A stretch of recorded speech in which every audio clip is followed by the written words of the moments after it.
গাড়ি আওয়াখন মাৰি দিয়া এখন গাড়ী আহি যাব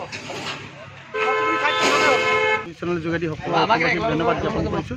আমি ডেন এফপিচি ফালৰ পৰা আমাৰ ঘিলামাৰ কৃষকসকলক সুবিধাৰ্থে আমি স্প্ৰিংকলাৰ দিয়াৰ ব্যৱস্থা কৰিছিলোঁ। আমি 300জন ফাৰ্মাৰ আমি ফৰ্ম ফিল আপ কৰাইছিলোঁ। তাৰে আজি দি আছোঁ। আমি স্প্ৰিংকলাৰ আজি 35টাহে আহিছে।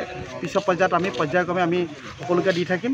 আমি আমাৰ আজি এগ্ৰিকালচাৰৰ পৰা আমাৰ সুনীল দা আছে, ৰেডিঅ' বাইদেউ আহিছে। ৰেডিঅ' বাইদেউ বিশেষ কামত অফিচলৈ গৈছে।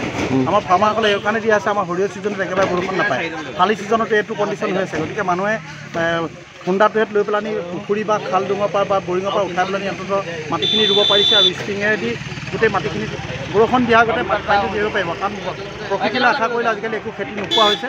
সেইকাৰণে মানুহে কৃত্ৰিম পদ্ধতিৰে যদি খেতি নকৰে মানুহ স্বাৱলম্বী হ'ব নোৱাৰে। সেয়ে আমি আমাৰ এফপিচি ফালৰ পৰা আমি আলোচনা কৰি ডিপাৰ্টমেণ্টৰ লগত লখিমপুৰ এগ্ৰিকালচাৰ, ঢকুৱাখানা এগ্ৰিকালচাৰ আৰু ঘিলামাৰ এগ্ৰিকালচাৰ আমি সকলোৰ লগত আলোচনা কৰি আমাৰ ফাৰ্মাৰসকলক আমি স্প্ৰিংকলাৰ দিয়াৰ ব্যৱস্থা কৰিছোঁ। আমি সদ্যহতে 300জন ফাৰ্মাক আমি দিবলৈ সক্ষম হৈছোঁ। এতিয়া এইখিনি যিখিনি সামগ্ৰী আমি দেখিছোঁ এইখিনি ধৰক কৃষিৰ লগতে জড়িত ব্যৱহাৰ কৰিব পৰা সামগ্ৰী নহয় জানো? হয় হয়, এইখিনি সম্পূৰ্ণ কৃষিৰ লগত জড়িত কৰিব পৰা যিকোনো খেতিৰ কাৰণে উপযোগী, চব খেতিতে আপুনি ব্যৱহাৰ কৰিব পাৰিব।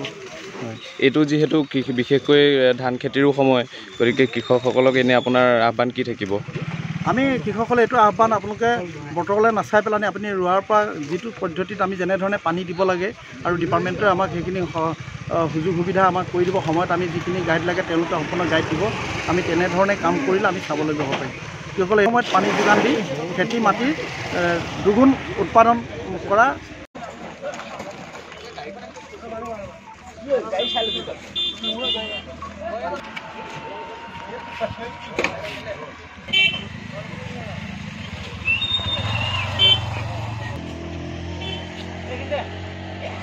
গাড়ী আওয়াখন মাৰি দিয়া এখন গাড়ী আহি যাব চেনেল যোগেদি সকলোকে ধন্যবাদ জ্ঞাপন কৰিছোঁ।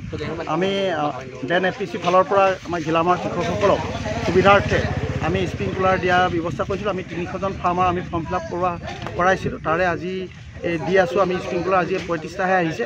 পিছৰ পৰ্যায়ত আমি পৰ্যায়ক্ৰমে আমি সকলোকে দি থাকিম। আমি আমাৰ আজি এগ্ৰিকালচাৰৰ পৰা আমাৰ সুনীল দা আছে, ৰেডিঅ' বাইদেউ আহিছে। ৰেডিঅ' বাইদেউ বিশেষ কামত অফিচলৈ গৈছে।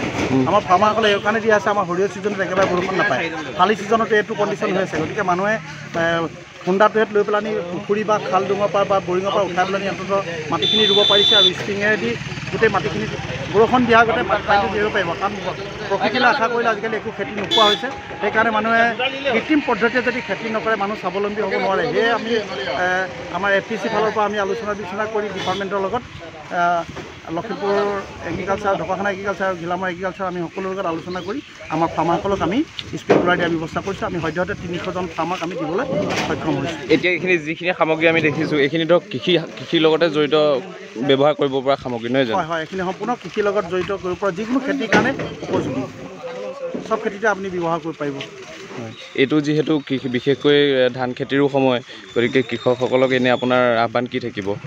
আমি কৃষকসকলে এইটো আহ্বান, আপোনালোকে বতৰলৈ নাচাই পেলাই আপুনি ৰোৱাৰ পৰা যিটো পদ্ধতিত আমি যেনেধৰণে পানী দিব লাগে আৰু ডিপাৰ্টমেণ্টে আমাক সেইখিনি সুযোগ সুবিধা আমাক কৰি দিব। সময়ত আমি যিখিনি গাইড লাগে তেওঁলোকে সম্পূৰ্ণ গাইড দিব। আমি তেনেধৰণে কাম কৰিলে আমি স্বাৱলম্বী হ'ব পাৰিম। কৃষকসকলে এই সময়ত পানী যোগান দি খেতি মাটি দুগুণ উৎপাদন কৰা